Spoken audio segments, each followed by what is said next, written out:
जैसे हम एमओटी में पढ़े थे, एमओटी में जनरली क्वेश्चन वैसा नहीं आता, वो तो समझाने के लिए था। अगर पूछ दिया डायग्राम बेस्ड तो बनाएंगे, अगर नहीं पूछा उसमें जनरली क्वेश्चन कैसे आता है जैसे हम बताए थे। जैसे O2 का निकाले थे,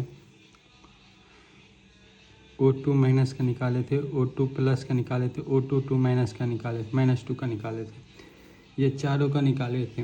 इससे स्टेबिलिटी कंपेयर किए थे, स्टेबिलिटी कंपेयर किए थे। तो जनरली क्वेश्चन ऐसा ही पूछता है कि ये चारों दे देगा, उसमें बोलेगा कि असेंडिंग ऑर्डर में स्टेबिलिटी लगाओ या डिसेंडिंग ऑर्डर में स्टेबिलिटी लगाओ। ठीक, अरेंज करो इसको स्टेबिलिटी के ऑर्डर में। तो क्या उसमें क्या सबका पूरा टोटल करना होगा? नहीं, शॉर्टकट बताते हैं शॉर्टकट कैसे होता है। जैसे मान लो ये चारों का है, इसको बोला असेंडिंग ऑर्डर में स्टेबिलिटी बताओ, असेंडिंग ऑर्डर में स्टेबिलिटी। तो कैसे हम फाइंड करेंगे स्टेबिलिटी? क्या सबका डायग्राम बनाएंगे, सबका बॉन्ड ऑर्डर निकालेंगे, बॉन्ड ऑर्डर से ही स्टेबिलिटी का पता चलता है। तो क्या सबका वो करेंगे तो एक ही क्वेश्चन बनाने में 15 मिनट लग जाएगा। तो कैसे करेंगे दिखाते हैं। जैसे ऑक्सीजन है, ऑक्सीजन किससे बना है? ऑक्सीजन प्लस ऑक्सीजन से। O2 किससे बना? O प्लस O2 माइनस क्या है? -1 है। एक पॉजिटिव हो गया, एक मतलब न्यूट्रल हो गया, एक पे निगेटिव चार्ज हो गया। O2 प्लस है, एक न्यूट्रल एक पे पॉजिटिव चार्ज। O2 -2 है, ये -2 है तो दोनों पे हाफ हाफ बांट देंगे। -1 इस पे आ गया, -1 इस पे आ गया। ठीक है, यहाँ तक समझें कि ऐसा ही बनता है। ये शॉर्टकट बता रहे हैं, वो तो समझने के लिए डायग्राम आ गया, वो पढ़ना ही पड़ेगा तब ये समझ में आएगा। जैसे इसका इलेक्ट्रॉनिक कॉन्फ़िगरेशन ऑक्सीजन का क्या होता है? 1s2 2s2 2p4। इसका भी सेम ही होगा, 1s2 2s2 2p4 होगा। 1s2 2s2 2p4, ये निगेटिव है, एक इलेक्ट्रॉन आ गया है, इसका क्या होगा? 1s2 2s2 2p5, एक इलेक्ट्रॉन आ गया था। 1s2 2s2 2p4, ये न्यूट्रल है, इसमें एक इलेक्ट्रॉन चले गया, क्या होगा? 1s2 2s2 2p3, ये निगेटिव है। 1s2 2s2 2p5, एक इलेक्ट्रॉन आया है इसलिए निगेटिव हुआ है। इसमें भी 1s2 2s2 2p5।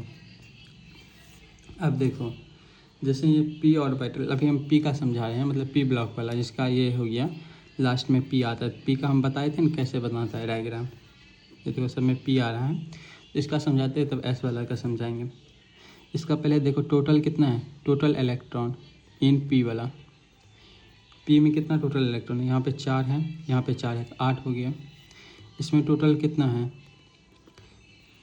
4 + 5 9, 4 + 3 7।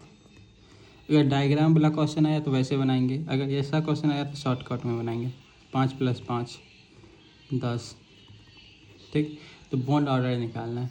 ये 6 को जो है पता है कि पहले नीचे में 6 इलेक्ट्रॉन होता है, बॉन्डिंग वाला इलेक्ट्रॉन 6 हो गया, तब जो बचता है ऊपर भेजते हैं। तो 6 नीचे में हो गया, जो बचा ऊपर भेज दिए। इसमें भी 6 नीचे रख लिए, जो बचा ऊपर भेज दिए। इसमें क्या कहते हैं, कॉन्फ़िगरेशन मैटर ही नहीं करता, ये तो बस स्टेबिलिटी पूछ रहा है। अगर कॉन्फ़िगरेशन पूछा तो हमको वो बनाना होगा, डायग्राम बनाना होगा। इसमें भी 6 नीचे रखेंगे, नीचे मतलब इन द सेंस जैसे ये होता है ना, ये होता है, मान लो कि ये देयरफॉर है या देयरफॉर सिंस है, दोनों में ही नीचे 6 इलेक्ट्रॉन होता है बॉन्डिंग इलेक्ट्रॉन, और एंटी बॉन्डिंग इलेक्ट्रॉन ऊपर 6 होता है। तो 6 पहले नीचे का भराता है तब ना ऊपर जाता है। तो 6 नीचे का भरे, कितना बचा? 1, इसको ऊपर भेज दिए। इसमें भी 6 इलेक्ट्रॉन नीचे रखें, फिर जो बचा उसको ऊपर भेज दिए। ठीक है, तब देखो ये बॉन्डिंग इलेक्ट्रॉन हो गया, ये एंटी बॉन्डिंग इलेक्ट्रॉन हो गया, ये बॉन्डिंग इलेक्ट्रॉन, ये एंटी बॉन्डिंग इलेक्ट्रॉन। इससे हम बॉन्ड नंबर निकाल सकते हैं, बॉन्ड नंबर या बॉन्ड ऑर्डर बोल दें। 6 - 2/2, bonding electron minus anti bonding electron by 2, तो इसका आ गया 2 बॉन्ड ऑर्डर या बॉन्ड नंबर। इसमें 6-3/2 तो 1.5 आ गया। इसमें 6-1/2 2.5 आ गया। इसमें 6-4/2 1 आ गया। इससे क्या पता चलता है O2 प्लस सबसे ज़्यादा स्टेबल है, उसके बाद ये वाला सबसे ज़्यादा स्टेबल है, उसके बाद O2, उसके बाद O2 माइनस, उसके बाद ये सबसे लेस्ट स्टेबल क्या है O2 माइनस। ये शॉर्टकट से फटाफट बना लिए, तुम्हारा मैसेज आ गया।